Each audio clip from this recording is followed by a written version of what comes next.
નમસ્કાર ટીવી9 સમાચાર સાથે હું છું જિજ્ઞાસા। સમાચાર મોરબીથી મળી રહ્યા છે કે જ્યાં મેઘરાજા મન મૂકીને વરસતા જળબંબાકારની સ્થિતિ। મુખ્ય માર્ગો પર ઘૂંટણસમાં પાણી ભરાઈ ગયા। પાણીમાંથી પસાર થવું વાહન ચાલકો માટે મુશ્કેલી ભર્યું બન્યું।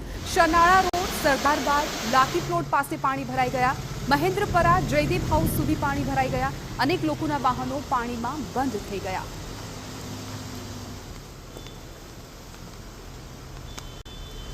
મોરબીમાં ગઈકાલે રાત્રિથી ભારે વરસાદ નોંધાઈ રહ્યો છે, ત્યારે આજે દિવસ દરમિયાન પણ મોરબી જિલ્લામાં સાર્વત્રિક સારો એવો વરસાદ પડી રહ્યો છે અને મોરબી શહેરમાં પણ ધોધમાર વરસાદ વરસી રહ્યો છે।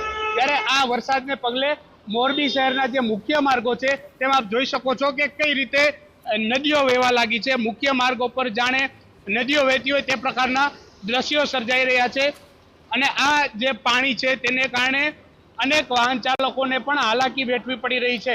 આપ જોઈ રહ્યા છો કે કઈ રીતે આ જે સ્કૂટર ચાલક છે, મોપેડ ચાલક છે, તેને આ એક ભારે તકલીફોનો સામનો કરવો પડી રહ્યો છે, કેમ કે પાણીનો પ્રવાહ એટલો છે કે જે આ મોપેડ હોય છે તે તેનો સામનો પણ કરી શકતું નથી। ત્યારે આ જ પ્રકારે આપ જોઈ રહ્યા છો કે કઈ પ્રકારનો માહોલ છે। ગોઠણડૂબ પાણી છે તે અહીં ભરાઈ ચૂક્યા છે અને દર વર્ષે મોરબી શહેરનો જે આ વિસ્તાર છે સનાળા રોડ પરનો, ત્યાં આ જ પ્રકારે પાણી ભરાવાની સમસ્યા રહે છે, પરંતુ હજુ સુધી તંત્ર દ્વારા આ મામલે કોઈ પણ જાતનું નિરાકરણ કરવામાં આવ્યું નથી અને મહાનગરપાલિકા દ્વારા જે રીતે પ્રી મોન્સૂન કામગીરીની તૈયારીઓ કરવામાં આવી છે તેને કામગીરી જાણે ઓન પેપર બતાવવામાં આવી હોય તે રીતના આજ જે માહોલ સર્જાઈ રહ્યો છે। લાઈવ કે જોઈ રહ્યા છો આપ કે કઈ પ્રકારે આ વાહન ચાલકો છે તે પણ હેરાન થઈ ચૂક્યા છે અને અનેક વાહનો અહીં બંધ પડી ચૂક્યા છે। રીતસરનો જે નદી વહેતી હોય તે રીતનો માહોલ સર્જાયો છે અને પાણીનો પ્રવાહ એટલો છે